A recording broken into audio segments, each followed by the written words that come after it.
Welcome to Tripura Info News Update. A crucial meeting of the Tripura Pradesh Congress Minority Department was held on Thursday at the Pradesh Congress Bhavan. The meeting was presided over by Pradesh Congress President Ashish Kumar Seh and attended by MLA Sudeep Roy Baman, Minority Department President Ruhul Alam, and other key leaders. One of the major decisions taken in this meeting was to launch protests across the state against the Waqf Bill, in line with the Indian National Congress national agenda. Addressing the gathering, Pradesh Congress President Ashish Kumar Seh strongly opposed the bill and also accused the state government of discriminatory behavior towards residents on the Bangladeshi side of the barbed wire border.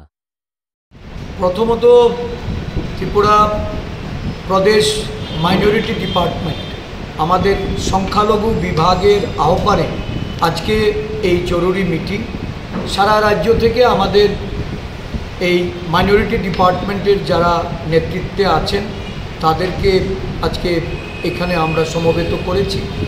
সারা দেশের পরিস্থিতি, সারা রাজ্যের পরিস্থিতি যদি আমরা পর্যালোচনা করি, আমরা লক্ষ্য করি যে এই রাজ্যের সরকার সংখ্যালঘু সম্প্রদায়ের মানুষকে কিভাবে তাদেরকে দিন যাপন করতে, তাদের দৈনন্দিন ধর্ম মত এবং তাদের জীবন ধারণের ক্ষেত্রে একটা প্রতিবন্ধকতার সৃষ্টি করে চলেছে। বিগত কিছুদিন ধরে আপনারা লক্ষ্য করেছেন সীমান্তবর্তী এলাকায় একটা উত্তেজনার পরিস্থিতি তৈরি হচ্ছে। দেখা গেছে দীর্ঘদিন স্থায়ীভাবে বসবাসকারী জনগণ যারা সংখ্যালঘু মুসলিম সম্প্রদায়ের মানুষ, তাদের উপর অত্যাচার নামিয়ে নিয়ে এসেছে প্রশাসনিকভাবে। প্রশাসনের তরফ থেকে বিদ্যুৎ সংযোগ ছিন্ন করা হচ্ছে। বিভিন্ন জায়গায় যারা কাঁটাতারের বাইরে বসবাসকারী তাদেরকে যাতায়াতের ক্ষেত্রে প্রতিবন্ধকতা তৈরি করা হচ্ছে এবং এটা করা হচ্ছে কোন সময়টাতে, যখন একটা ঈদের বড় উৎসব যেটা আমাদের মুসলিম সম্প্রদায়ের মানুষের, এই ঈদের প্রাক্কালে একদিন দুদিন আগে সরকার প্রশাসনকে লেলিয়ে দিয়ে তাদের এই উৎসবকে ম্লান করার একটা প্রয়াস বা একটা ষড়যন্ত্রে লিপ্ত হয়েছে। আমরা এটার প্রতিবাদ করেছি। আমরা মানবাধিকার কমিশনে গিয়েও এই বিষয়গুলি আমরা তুলে এটার বিহিত করার জন্য পদক্ষেপ নিতে বলেছি। মানবাধিকার কমিশন আশ্বস্ত করেছে প্রতিনিধি পাঠাবে।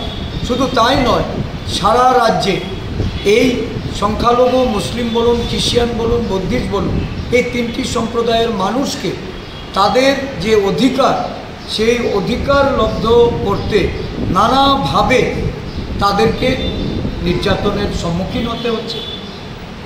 বর্তমানে তো সারা দেশের পরিস্থিতি আপনারা লক্ষ্য করছেন যে ওয়াকফ বিল সংসদে এনে এই বিল প্রয়োগ করে সংখ্যালঘু জাতিগোষ্ঠীর মানুষ, এটা মুসলিম, খ্রিস্টান, বৌদ্ধিস্ট, শিখ, জৈন, পার্সি বিভিন্ন জনগোষ্ঠীর মানুষের তাদের অধিকারকে খর্ব করার জন্য একটা প্রয়াস।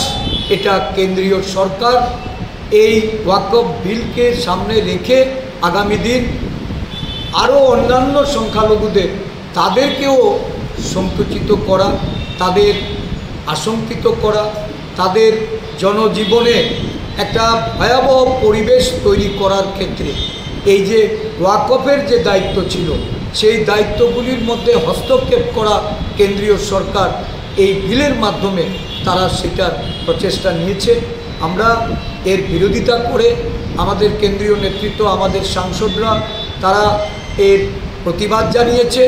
আমরাও আজকে এই সভায় সংখ্যালঘু আমাদের যে ডিপার্টমেন্ট, এই ডিপার্টমেন্টের তরফ থেকে এর তীব্র প্রতিবাদ জানাচ্ছি।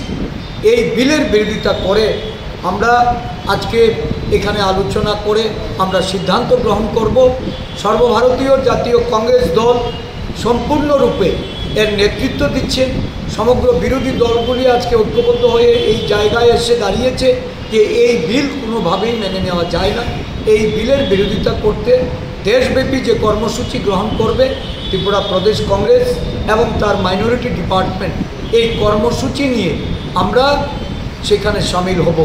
এটাই আমাদের আজকে নেতৃবৃন্দদের আলোচনায় উঠে এসেছে এবং সেই লক্ষ্যেই আমরা আমাদের সংগঠনকে পরিচালনা করার জন্য আমাদের এখানে রুহুল আমিন আমাদের মাইনরিটি ডিপার্টমেন্টের চেয়ারম্যান উনি এখানে আজকে বক্তব্যের মধ্যে এটা তুলে ধরেছেন যে কিভাবে আমরা আগামী দিনে সংগঠিত রূপে প্রতিবাদ স্বরূপ আমরা কর্মসূচি হাতে নেব।